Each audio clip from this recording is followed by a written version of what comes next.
Hello, everybody, and welcome to another episode of Let's Talk Draft. For anyone that is listening to us on Twitter, make sure that you guys are going over to the YouTube, the Facebook. If you guys want to comment, I would love to interact with you guys. Frankie would as well. I'm excited for this episode. I'm really excited for this episode, Frankie. This is just a fun position to study. But before we get too far into it, how are you doing, man? I'm doing pretty well. Today. Like you said, I'm excited to dive into the backs. Running back's always a really fun class. It's probably one of the few positions where I'd say regardless of where you take a guy in the draft for running back, you're probably going to end up seeing that guy in his first season unless he gets cut. Guys that get taken in the 6th and 7th round for teams, you're going to end up seeing them get some carries by the end of the year. So I'm hyped to get into it. Christmas time is upon us, And we're here. So let's talk some draft. Let's talk some draft then, Frankie. Cool. Yeah. Let's get right into it. Because like I said, this is a fun position to study. Frankie, I have to ask you. Well, okay, let me set this up a little better than that. We are talking running backs today. Running backs is a fun position to study. Now, Zach Seegers in the comments says, hashtag first for Bijan.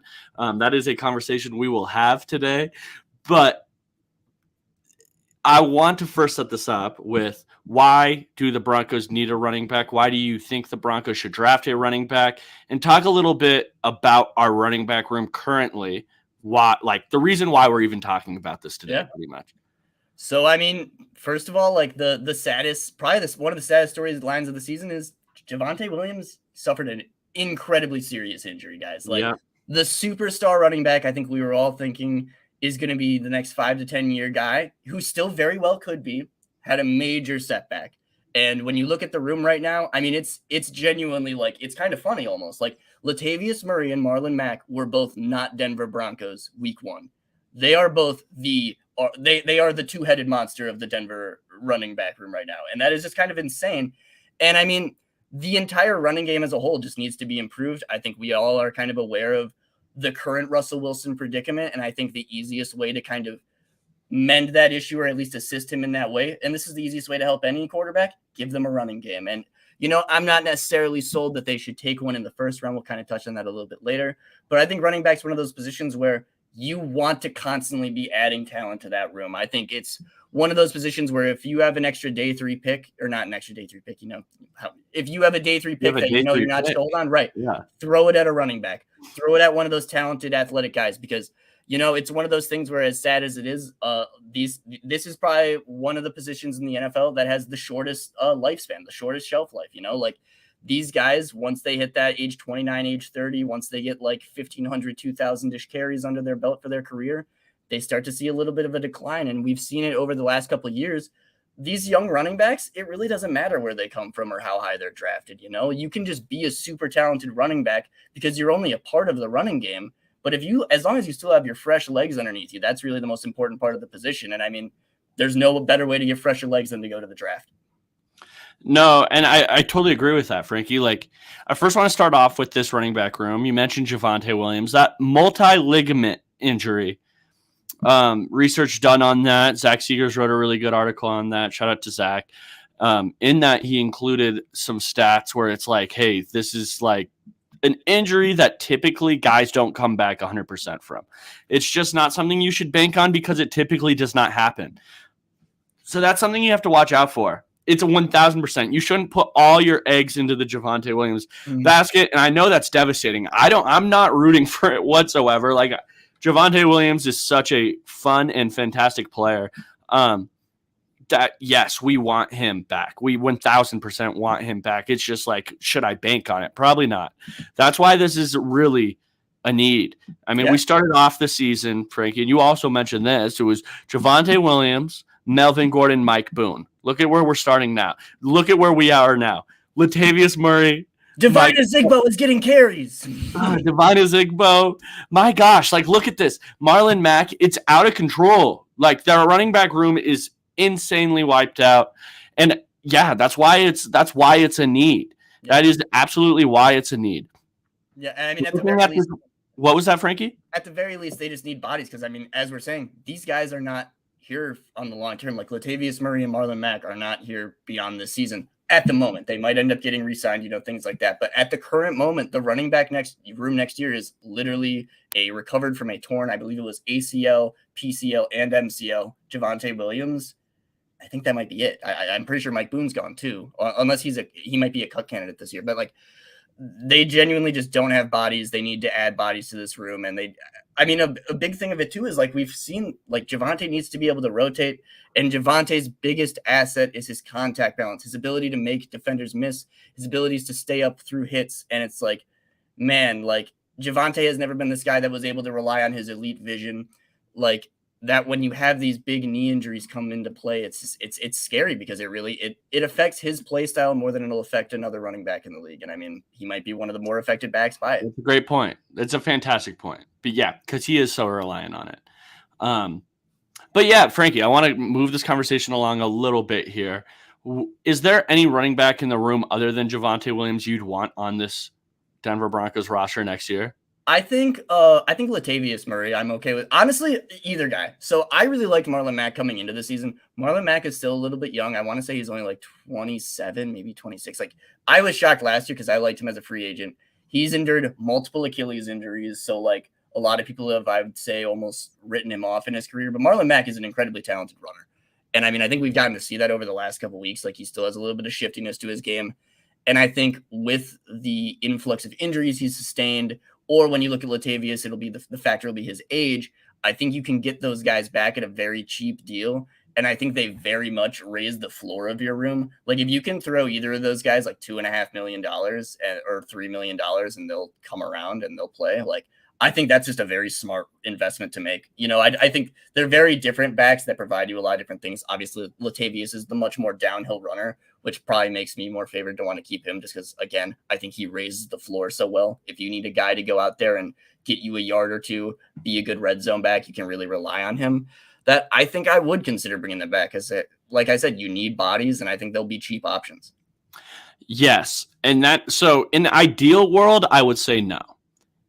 If the Broncos roster was really set up super well, I would say I would prefer them to have another running back 3 in the room. Maybe a guy that's young and has a little potential. Maybe you drafted the guy in like the 6th round or whatever the situation may be. He's a day 3 running back, is now your running back 3 on your roster. He might show you something in preseason to say this guy could be something. But unfortunately, that's not where the Broncos are. I think that the guy that you plan the draft on day 3 is probably your second running back on this roster. That's kind of my thought process on it. So I agree with you. I do hope that they sign one, bring a guy back, or if it's not one of them, you at least have to go hit free agency. Go get a cheap guy. Yeah. Go get a cheap guy somewhere. Yeah. That role needs to be filled on this team, no doubt about it. So I agree with you there that it needs to happen. And I did forget to mention Chase Edmonds is also on the roster, but I think I think he has like a $6 million cap hit if he's cut before the start of next season. I do not expect Chase Edmonds to be on the team next year. That's nothing against him. I think he's a talented player, but I think Denver will probably favor having more cap flexibility than keeping him around. But there is also the possibility that Chase Edmonds makes a return next season. So I did just kind of Chase Edmonds as well. Okay, yeah, throw that one out name there. You have to throw in there. Okay, cool. But today, Frankie, we are talking about this running back draft class. Now we've established that it is in need. Today we're going to be looking at the top guys or some of the top guys. It's not the whole class. Like, not honestly, guys, there's just not a ton of film out on all these players or stuff that I can find. I'm in multiple databases looking for it, and it's just like not a ton. But there is some, and I think the top 2 guys are pretty unanimous right now. Like everyone's kind of agreeing on them. And let's start off with the one that everyone's saying is the best running back since Saquon Barkley. Bijan Robinson out of Texas. A big, like you guys can tell by that graphic Zach made right there. He looks the part. Yeah. No, he absolutely looks the part, and he has been that player at Texas. He's a dominant college football player. But Frankie, how do you think he transitions to the next level? Does he have that in him? Oh yeah. I mean, when you watch Bijan Robinson's tape, it's just it's hard to find something to knock him on because like he just shows such a elite traits at everything you'd want. He has great vision. First of all, that's probably my favorite thing about him. I was telling Joey before the pod started, he will see a gap 10 yards away and he'll be like, all right, that's where I'm going. The second part of it is the lateral mobility. This dude is so shifty and quick. It's like he's teleporting at times where you'll see him coming downhill one way. He'll make, he'll change his mind. He'll just make a quick change and he'll be 3 gaps over to the left all of a sudden. It's absolutely ridiculous. He makes defenders look stupid. It was in the Kentucky game. I remember he shook a dude so bad that Quinn Ewers is standing there with his hand on his helmet. Like, oh my God, there's a dead body on the field. Someone needs to clean this up. Like, Bijan Robinson just does incredible things with the ball in his hands. He's a very talented pass protector, which is something that I think is underrated in his toolkit. Pretty talented route runner. He's got pretty good hands, and I think he's the true 3-down back in this class. And I mean, he's a guy that I don't think has endured too heavy of a workload in his time at Texas that you're really concerned about that. He's still only 20 years old. He might be 21 by the time the draft comes around, but like, this is a blue chip prospect. I think this is probably the best offensive player in this draft, hands down. And I don't think there's a lot of debate over that. So yeah, Bijan Robinson is incredible. Frankie, I 1000% agree with you on Bijan. I mean, there's just like not much arguing here. I didn't even bring notes in to today with Bijan Robinson because I've seen enough. I've seen enough. No, obviously I watched the film as well. It's just like Bijan Robinson is an all-around back. When people are talking about 3-down running backs, that means can I trust them to get the workload on the first and second down runs? Those long yardage plays that I'm just looking to pick some yards up. Can I trust them in pass protection on 3rd down? Can he go out and run routes and catch the ball? I don't think there's an area where I'm saying Bijan Robinson isn't good. Frankie, you nailed that with his vision. He is such an athlete. He can put his foot in the ground, cut and go on a dime.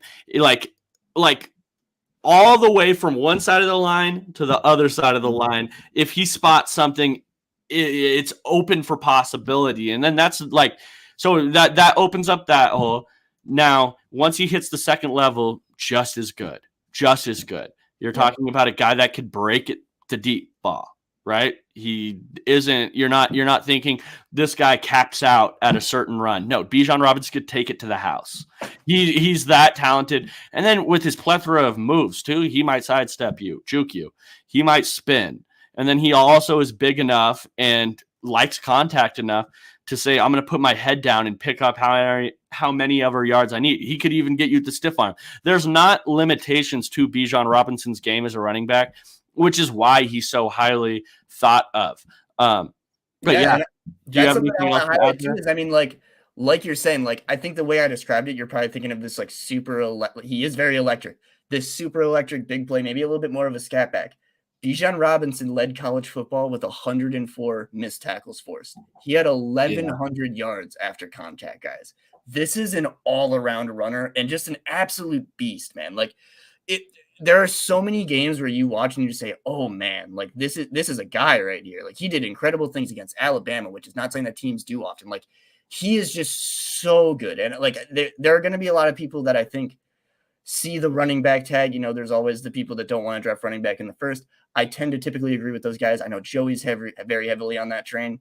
But if you're a team that needs offensive help and you're just saying, man, we need to take one of the best offensive players in the country that will make our offense better, Bijan Robinson is that. There is no argument anyone can make that will say Bijan Robinson, like, isn't going to make the floor of a team's offense better, because I think he just will. Like, he just will. He will help your running. He will help your quarterback as a blocker, as a receiver. He's great in the running game. He will help your offensive line with his incredible vision. He'll set up blockers well. He makes defenders look silly in the open field. So he's offending your opponents. He does it all.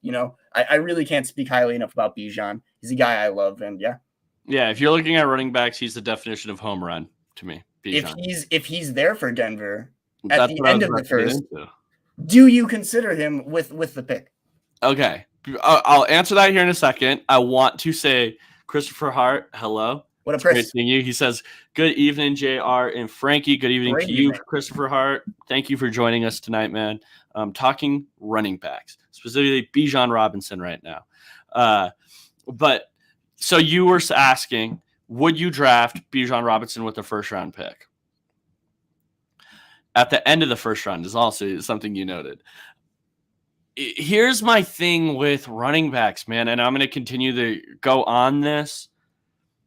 So while he looks like a home run, right? And that's why you would draft him in the first round, him missing even a little bit makes him an absolute bust pick for me. Do you know what I mean? Like if he's good to average, I'm sitting there thinking about, but there were 4 running backs on day 3 that were good to average. Mm-hmm. He has to be elite.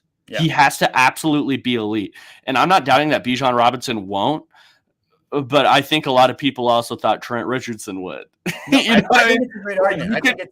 You could miss on running back. Now, it is more rare it's probably the easiest position to evaluate. If I'm being honest with everybody here, it's the easiest one to sit there. And I think a lot of people can evaluate a running back and figure out what's going on. But even if there's one step back earlier than what you thought, or there's so many different things that factor into this, it makes the pick look that much worse, which is why I'm not saying no, because I've looked at this draft class and I don't see anybody in his tier like that, especially late in the first. Like those late first round picks look a lot like those guys late in the second round. There's not a huge difference there, but in talent between Bijan and probably those guys, there's a huge talent gap. So I don't know. I go back and forth on it. So I have a question that might relate a little bit that I almost used to kind of weigh into my running backs argument. So Saquon Barkley, I guess there's a couple. Do you think that the Giants made the right choice at this point drafting Saquon? Because I think everyone can agree Saquon is inarguably one of the most talented NFL running backs, has been since he got to the league. But the injuries he sustained, and I'd say I'm not trying to put wins on a single player, but I think when you look at the Giants, you can say, did that pick and did a running back when they had very much other needs, like I'd say every other team does, and especially Denver, did he help them get over the hump that much? No. Okay. And here's the reason why, guys. Your offensive line is just as big of a factor in the run game. It's a bigger factor in the run game than the running back in most cases. Or even your passing attack, how light a defensive box is, like changes that massively. There is a lot of factors, and it goes with every single position, right? Like wide receiver is so dependent on quarterback. Like all of them are dependent upon each other. It's just that running back. Now, Bijan can make things happen that other running backs simply cannot. I'm not doubting that he's going to come in the league and be a top 10, top 5 running back. Honestly, I'm not. But I don't think that I probably wouldn't have taken Saquon there. But the thing with Saquon is that he was the second pick of the draft. 100%. Like, I guess because that's one thing that's kind of gotten me is that a lot of times, like these super high drafted running backs, like, and this is not me saying that they are guaranteed to get hurt. They're more likely to get hurt.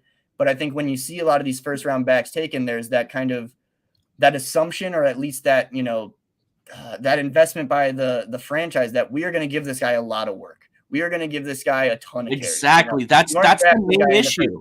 And something that scares me is that when you're giving these, as we're kind of saying, that carry total is something you really have to be keeping track of. 1,000%. And these injuries can come out of nowhere. Travis Etienne looks like an absolute star right now, but he already suffered a season-ending injury last year, like things like that, where I kind of look at these guys and I'm like, man, it really might just be better to dedicate that pick towards things like your offensive line, towards things like your receiver room or your defense, and then look to add running back later. But it is a very interesting debate because, there is obviously that threshold where once you get an elite enough talent, it really doesn't matter, because Saquon Barkley, kind of relating back to this current debate, he is the Giants offense right now, he is such a big part of what they do, and he's inarguably one of the best backs in the NFL. But I still don't think that fact alone makes the pick worth it, if you know what I'm saying. And I think it also has to do with how many of these running backs drafted super high are you looking at giving a second contract to that you think is worth it? And that's yes. And that's what I was going to say, Frankie, is that running back is a one contract position. If you're a smart NFL football team, it's a one contract, it's your rookie year. And then you evaluate that. If he blew you up out of the water during that 1 year, there's going to be another team wanting to pay him, and you probably shouldn't be that team. Yeah. That's kind of how that works. The one thing that holds me back on this conversation is that I have scouted the rest of this draft class. And what's happening here, guys, is that there's so few blue chip players on the top or guys that you feel really comfortable with at the top. It's pushing everybody else up. Yeah. Everybody else is being pushed up, and Bijan is in a different stratosphere just talent-wise than these other guys. You're not getting your, 6 guys that you love. We're getting 2 guys that you love this year in the early parts of the draft. And then you are working at guys that you're like, oh, I would love you at pick 12, but you're the best player available here at pick 5. That's kind of what's going on.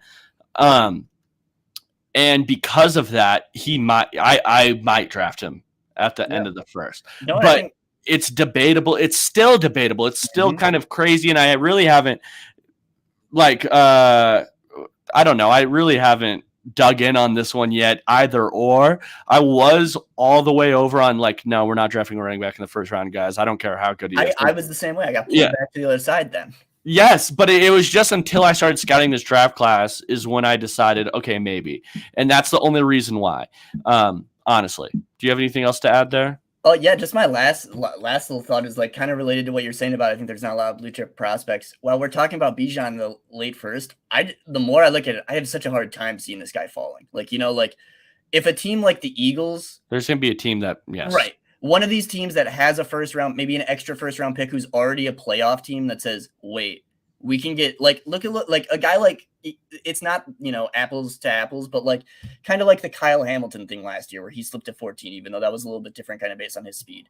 He was a known blue chip prospect who I don't people were making absolutely great. No one was going to say that last year that Kyle Hamilton was going to come into the NFL and be bad. I don't think that nobody. People were maybe saying he wasn't going to be elite, but no one was saying he was going to be bad. That's how it is with Bijan. And a team is going to value that. Hey, we can get a certified good player on our team. And that's for a lot of teams that are already in this playoff window. That's all you want in the draft is guys that can be contributors. I totally agree with you, Frankie. And Christopher chimes in here. He says, my overall philosophy on team building via the draft doesn't really consider a running back high priority. History proves you can find productive running backs all over the draft. Luxury first round pick.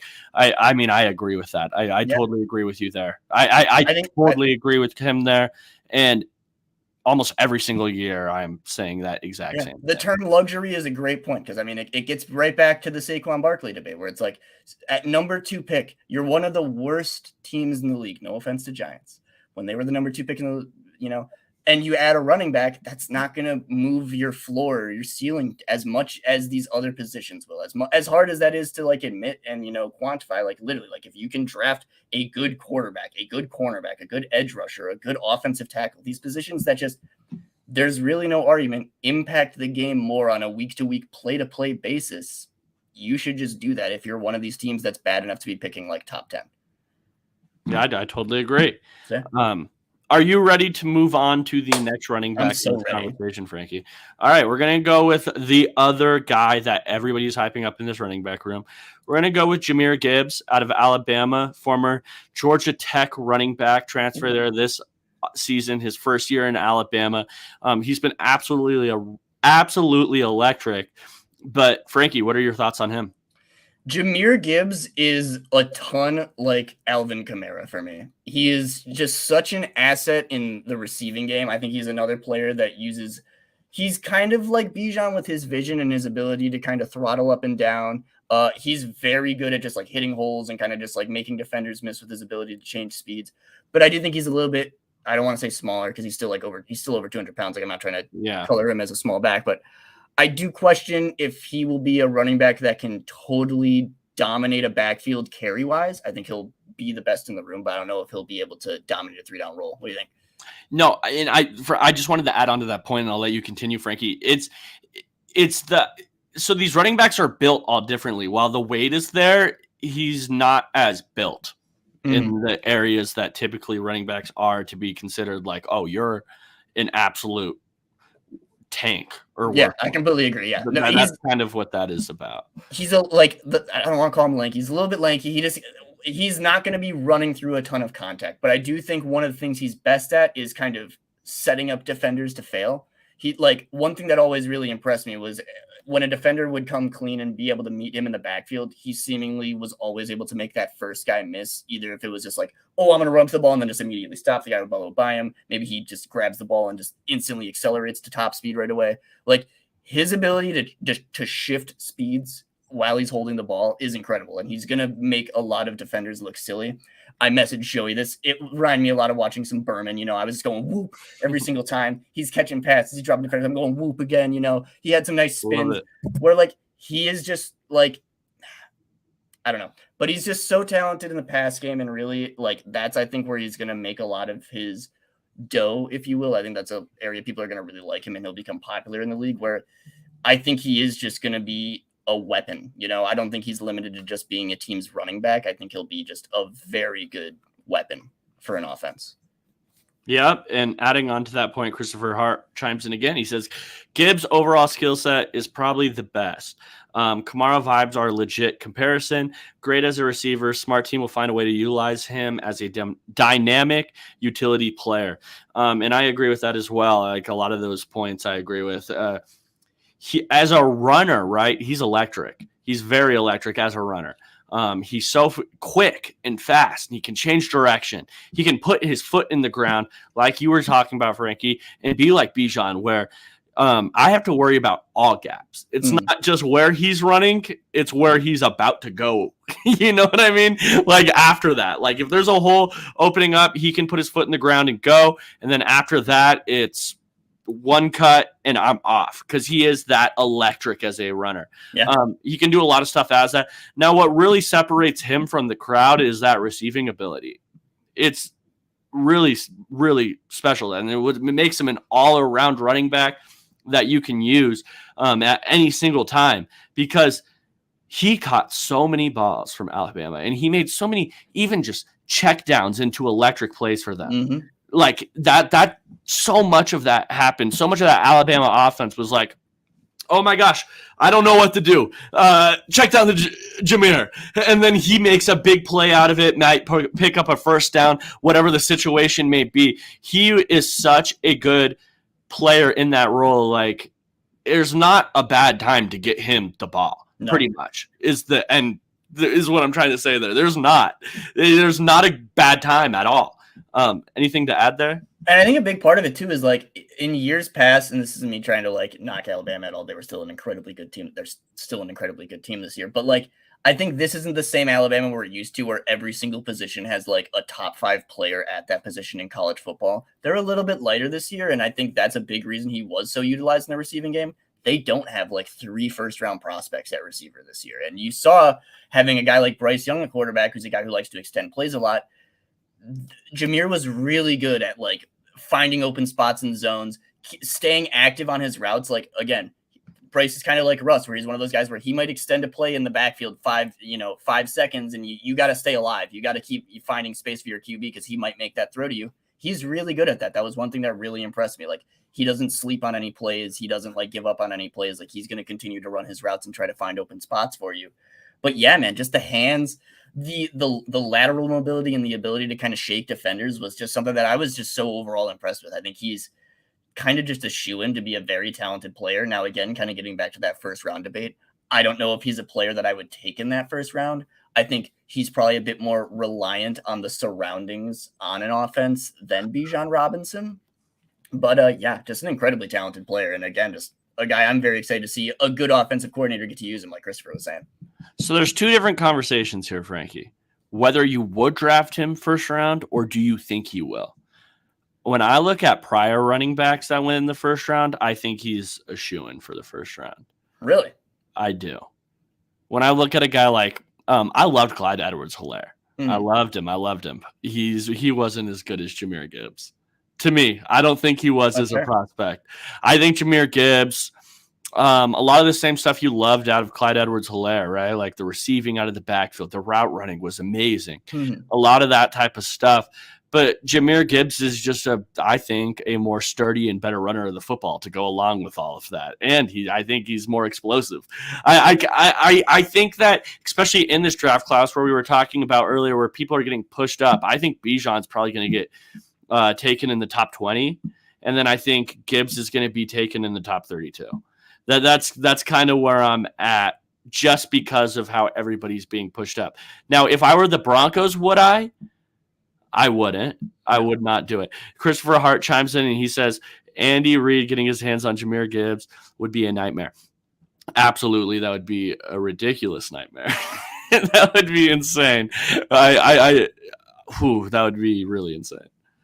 No, 100%. I mean, like, I guess it just kind of comes down to, again, factoring how much value you think you can get out of a guy and if he's in the right situation to get utilized properly. Because, I mean, I think like you're saying, I think him coming to Denver in a first round would be a little bit of a mistake. He's a guy I kind of see. I think he'll be one of those guys that ends up going between like pick 33 and like 45. One of those guys that I think people are going to be trading up in the back end of the first round for those, those juicer positions.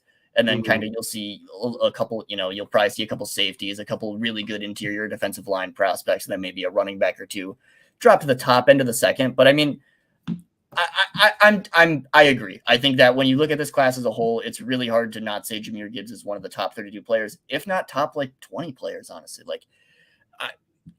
And when you look at I think the draft itself has some loaded positions, but I think it's limited in how many loaded positions there are. Like I'd say cornerback, running back. I think the offensive tackle group looks pretty decent. Tight end, I'd say are probably like the 4 right now that I'd say are like, wow, these are very stacked. And I'd say the other ones are probably a bit more like there's a couple. And I think that those positions are going to be the ones that people leap into the first round to really try to get. But I think that just the overall group at running back is so strong that I do think that might kind of bring down some of those other guys outside of Bijan. Totally. Cool. I think we gave a good little evaluation of Gibbs there. A lot of hype with him too. I like this picture. Shout out Zach Seegers. He does. Yeah, that's a good picture. It's a good little photo. I like that. Todd McShay recently mocked us Jahmyr Gibbs in the first round.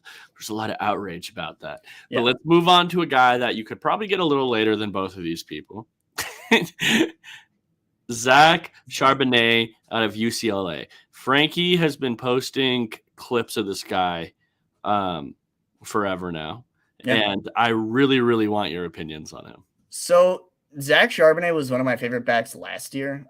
Broncos fans, we drafted Greg Dulcich. If you don't know, he went to UCLA as well. And like when you watch what Zach Charbonnet does for an offense, it's just really awesome. He's a very smart player. He does a lot of things well. Incredible contact balance. Like this guy runs through defenders really well. And again, like he's not super laterally quick, but I think that he's shifty enough. Like he knows his limits, I think is a good way to put it, where it's not like you see him getting into situations, but where he's not comfortable, but he's able to, when he's in an open field spot, he knows how to do enough with what he has. And then, I mean, he's a guy that seeks contact, which is something I absolutely love. He punishes defenders.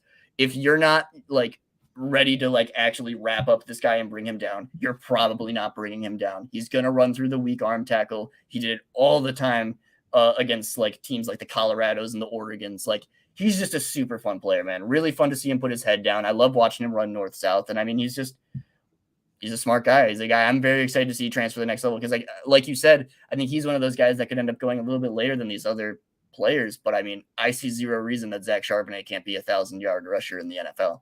I think he's a super solid back. At 6'1", 222 is what he's listed at. So huge guy, right? Especially at the running back position, very big running back. And the first thing that stands out is that like, oh, this is a big and strong running back. This is a very big and strong running back. I think his speed it's a build-up speed, right? Mm-hmm. A lot of the time for these bigger guys, it is that. You want to get them the ball, and they are north-south runners. You don't want them cutting because that's going to slow them down. They're going to get hit. They're not going to be able to change directions very fast. And you want them to go straight, get that build-up speed, and then run behind their pads. Mm-hmm. That's what Zach Charbonnet is. And, yeah, Frankie, I thought you nailed it. His contact balance is really, really good. And a thing that I also want to throw in there is his patience is really good. Mm-hmm. That's a great point. I thought his patience behind and reading holes and figuring out what he should be doing, very, very solid. Maybe even to a detriment at times, honestly. Zach Charbonnet, very solid back. Wouldn't be shocked like you, Frankie, if he came into the league immediately and was 1,000-yard back. He was a guy that I was really impressed with, and I came away thinking I don't have many negatives for him. That's not over-exceeding. You know what I mean? Like, is he a fantastic receiver? No, but do I think he has good hands and he could be a good check down guy? Yes.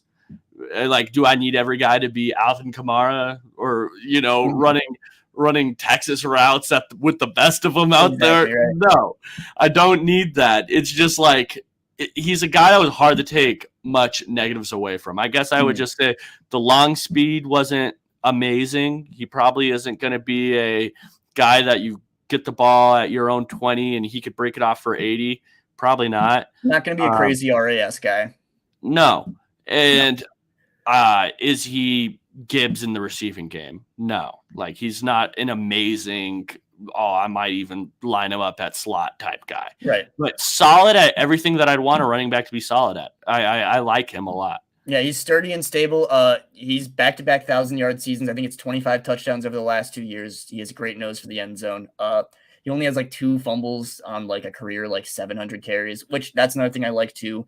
He does, or I think it was only like 600 carries actually, but he doesn't have like too many carries for being a guy who's been a bell cow for multiple years. I can't say enough about Zach Charbonnet. I think he's one of my favorite players in the class to watch. I think the way he runs with tempo and the way he kind of invites physicality and kind of forces defenses to play to his speed. He's one of those guys that like he gets better as the game goes on. And I know like that's kind of thing with most running backs, but it's really like if you let this guy continue to land those body shots and kind of keep getting to hit you a little bit, he's going to just in the fourth quarter, he's going to be breaking off big runs. He had 3 games this season with over, I think it was 120 yards after contact, where I think it was against Colorado too, where he just had an absurdly good game where he's just running through people left and right. Like he is just one of those that like runs with attitude and kind of forces defenses to match that. And I like that. That's one of my favorite ways to be as a back. Frankie, I want to ask you, do you have a certain type of running back that you find yourself every year saying, I have to watch myself with this type of guy. I might be overvaluating him just because I love his play style that much. And what is that type of running back? Exactly like we're describing with Zach Charbonnet. I like the dudes that kind of force you to play at their level of physicality. I really like Dameon Pierce last year. I love Javonte coming out. Like I like the dudes that can kind of take a blow and stay on their feet. That sounded awful. Pause. But like I really like those dudes that can kind of run through some hits and just kind of make their way to the end zone and just kind of keep coming at you. Like just keep forcing you to hit them. Yep. How about you? What's 2 early 3rd-round picks this year, a silver lining. I totally agree. I would want more day 2 picks, especially with that. If the Broncos can trade out of that first and can pick up more. Exactly. Teams feeling juicy for like an Anthony Richardson in the back of the first. Teams really trying to pick up one of those. Come get him. I have a hot take on Anthony Richardson, I have to say right now. Let's do it. Put it out. He is going to go a lot earlier than people are expecting right now. Really? That's my hot take. I think that it only takes one team, guys. It's quarterback position. He has tools. You've seen him improve. I think that's all people want to see from the quarterback position. and like while like I haven't made my take on that if I would take him that early, some team will. That's just my take. I think some team will. They're going to not want to risk it later. They're going to take him early. They're going to say, this guy is built like Justin Fields. He's fast. He's athletic. He has an arm. I'm going to be able early in his career to run him, which raises his floor while he develops. And I'm so confident in my quarterback development, I'm going to make him good. And he's already improved there. So I'm going to do it. I'm going to take him, and he's going to be the future of my franchise. That's my take right there. I like that. No, I think that's juicy. I was going to say a big thing, too, is I think a lot of people with AR are going to look at – they're going to be the box score scouts. They're going to see that, it was like the one half where he was like 3 for 11 for like not that many. I don't know. He didn't have to throw the ball that much. They kind of used him in a lot of different ways. Anthony Richardson has a lot of pro NFL level throws, processes, a lot of the good things you want to see on tape. They're not all over it, but they're scattered in there. They're there enough that teams are going to like people are like, this might be people are gonna look like Anthony Richardson is probably a better prospect fundamentally than Josh Allen was coming out. Like that's not me trying to bash Josh Allen, but Josh Allen was interesting. Like that might be getting me in some trouble, but like that's the way I see it, at least. Where like I think there's enough throwing mechanics that teams will be interested in Anthony Richardson. I kind of tend to agree with what you're saying, that I think there's going to be a team that'll say we can make this guy work. I think so, Frankie. I think so. Like, there are just too many teams that need quarterback, and when it's the most important position out there, there's going to be like he's better than Malik Willis, and then by far to me, I think he's better than Malik Willis. And you had a lot of people saying that they wanted to draft him to the Broncos before they traded for Russell Wilson last year. Like there's going to be a lot of people falling in love with Anthony Richardson come that. But this is the running back episode. I don't want to get too far off track here. Frankie, so this is a player that I didn't study. You did, and then I'm going to hit you with one afterwards that I studied and you did not. So you studied Mohamed Ibrahim. Like I said, I've watched him in passing. Like I've watched Minnesota football before. I've seen him play, but I haven't studied him. So, Frankie, tell me about him. Mohamed Ibrahim, another one of those kind of battering ram type running backs. He's 5'10", he's 210. He runs very hard. He's another one of those guys that you just want to get as many carries in his hands as possible and let him kind of wear down a defense. And he's had a very interesting career throughout his time at Minnesota. He's been there for 5 years. How many carries has he had? I don't know. He had a ton of carries throughout his career there. He had a ruptured Achilles tendon in 2021. This is kind of one of those backs that has shown talent, but teams are going to have enough concern over that. I think he'll fall a little bit, but I think he's one of those talented players. Like his bounce back this season after rupturing his Achilles was absurd. Like he had 19 touchdowns. He was over 1,000 yards. His averages weren't too great, but I mean, like he's a talented player, very good downhill runner. I liked him running behind. Minnesota runs a lot of gap. They've got a lot of these massive offensive linemen, but like he's pretty good at running behind them. Chris pointed out too, he's already 24. He's a guy that has a lot of knocks, I'd say, that aren't in his control, really. Like he's a guy that's gotten a ton of carries. He's endured some injuries, and he's a little bit older.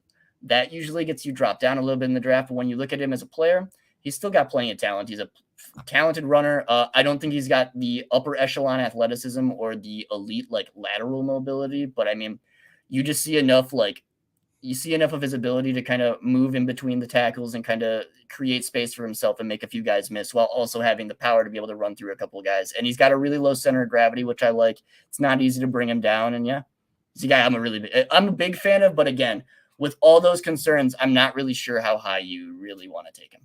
Okay, interesting. Those red flags are a big deal, especially at the running back position, right? Like it's not going to get any easier at the NFL. That contact's not going to get any less.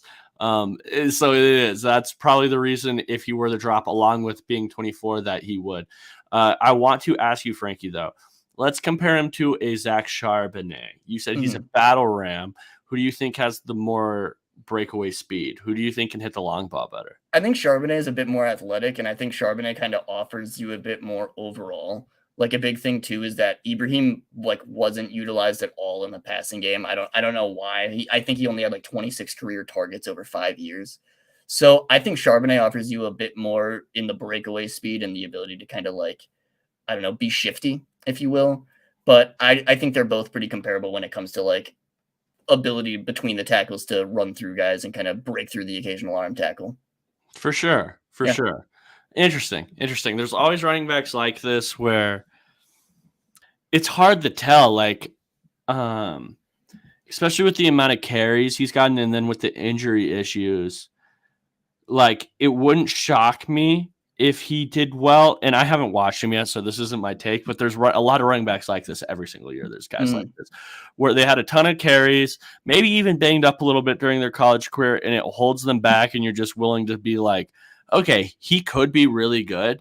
I'm just not willing to take that chance at where this is. And then they end up being really good for however long. You know what I mean? There's always running backs like that. And Ibrahim seems like he is another one. And it'll be interesting to follow him in the NFL. Do you think he's like a gap player? Yeah, I think that he's probably of this list the most limited player, I'd say, to scheme. I didn't see like an immense ability to kind of shift around. I didn't see great vision. He's pretty decent at setting up his blocks, but I think a big part of it too, like I think Minnesota has some absolute maulers in the run game. This year they have John Michael Schmitz at center, who I like. They have a few other guys I like. Last year they had the tackle, can't think of his name. He's on the Ravens now. Falele.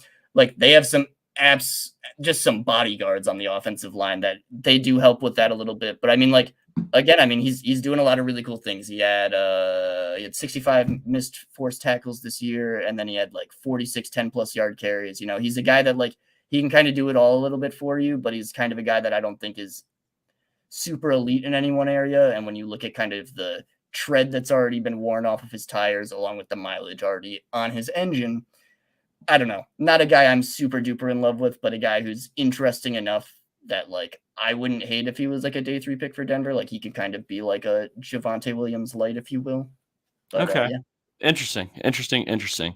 A guy that you would like to draft later. What round do you think you would have to get him at?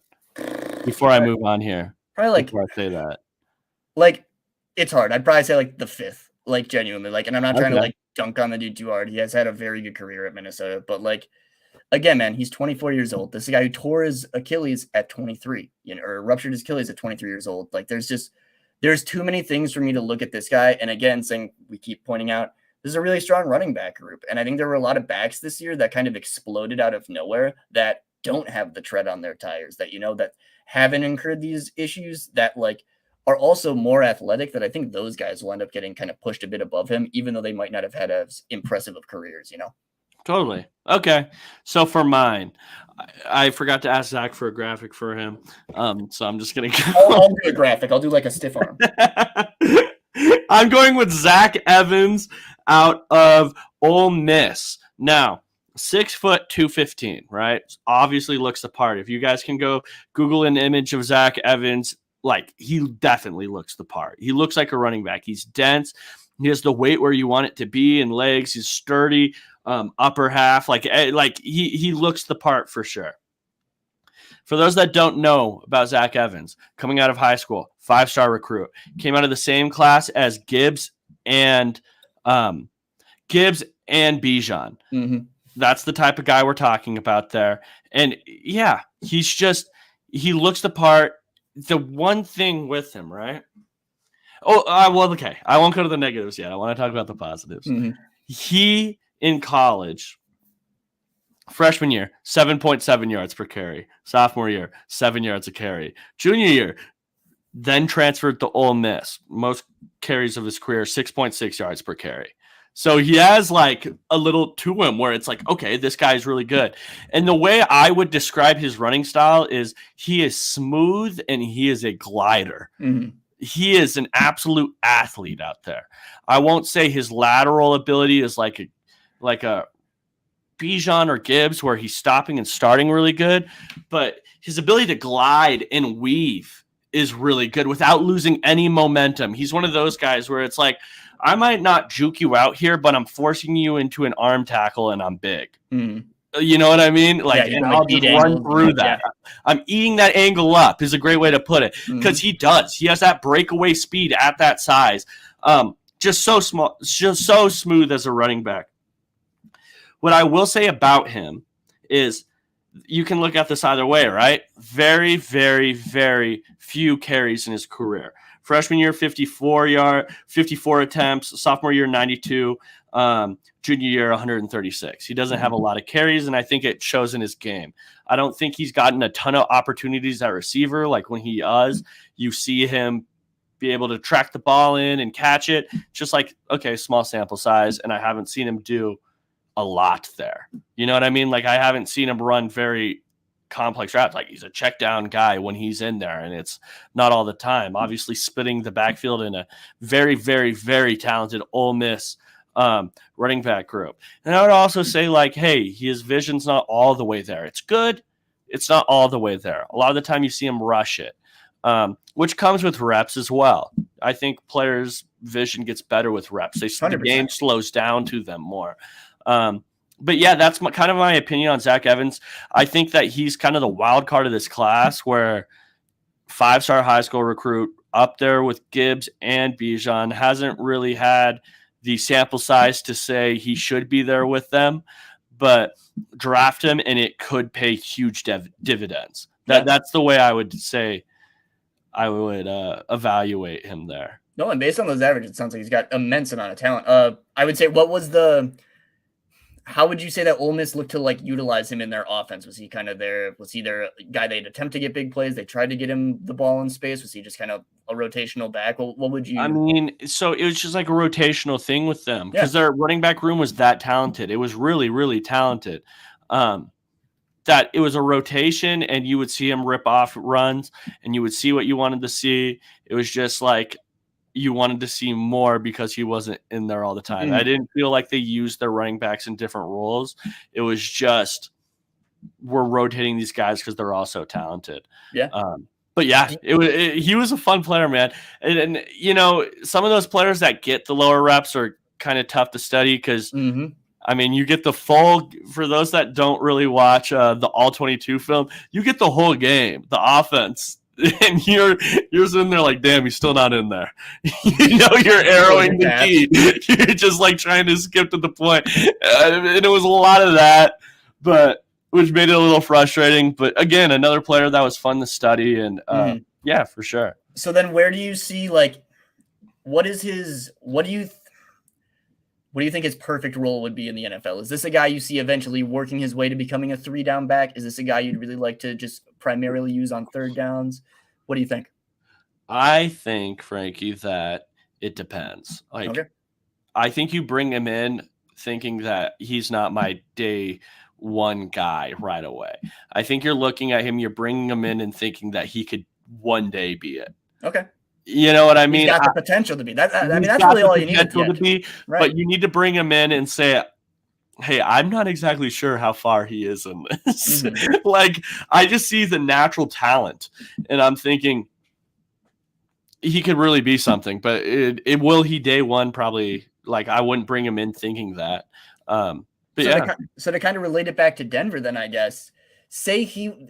In a perfect world, he ends up, or, you know, in a world where he ends up on the Denver Broncos, are you hoping that he comes in as the running back, like 2 behind Javonte, and maybe he's holding it down until Javonte's fully healthy? Are you hoping they have Javonte and a free agent and then him? Or are you hoping maybe they have like Javonte, a couple running backs, and then they have this guy? Probably the last one. I would love a situation if you were to do this, especially with Javonte's injuries, right? Yeah. I think with Javonte's injuries, my running back 2 or 1, however you want to consider it there, I imagine it being split until you kind of have an idea of what Javonte looks like coming off an injury. I imagine that you want a guy that could fulfill that running back. Oh, yeah. Yeah, there, which is probably the vet option. And then you go out and draft Zach Evans and say, hey, you know, worst case scenario here, let's say Javonte Williams like does look like the same guy. Now I have a 2-headed monster. You know what I mean? That's kind of the way I would think about it. But yeah, that's what we have here for our running backs today. There are a lot of guys in this class. I read a Dan Brugler article where he went on talking about like, hey, it does not stop here. Like, it continues to go. This running back class is absolutely loaded. And I can't wait to dig more into it, especially with this film coming in. There's a UAB back I really want to watch. A Syracuse back I really want to watch. There's so many names. But yeah, Frankie, any parting thoughts here for the Let's Talk Draft podcast? Nothing really too much. It was a great episode as always. You know, I'm excited for, you know, the draft to keep going, and like you said, just to keep getting more film. I've been slowly getting more. I've been getting sent more by the overlords of the tape, and you know, I'm getting pretty excited. I got some Oregon offense, I believe, to look at this upcoming week, and just, you know, little things like that. Maybe take a look at some Travis Dye. Is he still there? No, Travis Dye. He's at USC, right? Yeah. Whatever. And yeah, I'm just kind of excited to keep getting into it with you, man. And yeah, for sure. Well, Guys, that was a very fun episode. We are going to be here every single Thursday. Make sure you are following the Let's Talk Broncos YouTube, the Let's Talk Broncos Facebook, all of that. But Frankie, where can they find your work, man? Of course. First of all, make sure you guys are leaving likes. Make sure you guys are subscribing to the LTB stuff. We need those numbers, guys. We need the numbers. Otherwise, what am I going to get my family for Christmas? Or Frankie's going to quit. I'm going to quit. I'm going to start working for someone else. Who knows? I'll be writing about baseball in months. I hate baseball. Oh, God. I'll just be torturing myself. But Frankie's Film on Twitter. Follow me over there. Find all my film stuff. I'll be having my Mile High Report article dropping tomorrow. I drop my weekly film reviews on the Broncos games, and hey, there was a win this past week, so it'd actually be kind of fun to get to look at some of the stuff. And make sure you're checking us out every week on Thursdays. We'll be having one coming out next week on the 29th. That'll be pretty exciting for you guys. And Where about you, Joey? Where can we find you? Everyone find my work. Give me your address. That's hilarious. Yeah. Everyone find my work at Mile High Sports. I have a Shedeur Sanders. If you're a college football fan, you're rooting for CU. I'm writing on Shedeur Sanders right now. I'm about halfway done with that. I'm going to try to finish up tonight. I literally have like 10 games. I'm going to watch every single one of them, and I want to come back with a very thorough thought on Shedeur Sanders. I think so far from what I've seen, guys, I am seeing a player that is not a gimmick. It's not just Deion Sanders' kid. And I'll be honest, I thought it was a gimmick. I was prepared to go into this saying, hey, guys, cool it. No, I think Shedeur Sanders has the talent to maybe one day be an NFL quarterback. I'm not saying where he'll be drafted. I'm not going to say he's a first-round quarterback. I'm not saying he's a day 2 quarterback. I'm saying that I think one day he has the potential to be an NFL quarterback, which would be big for CU. So, yeah, make sure you're looking out for that. I'm not sure where it's going to drop yet, but I will tell you guys, and I will let you guys know on the timeline. And until next time, guys, let's go Broncos, and let's go draft. Let's go Broncos. Let's go draft.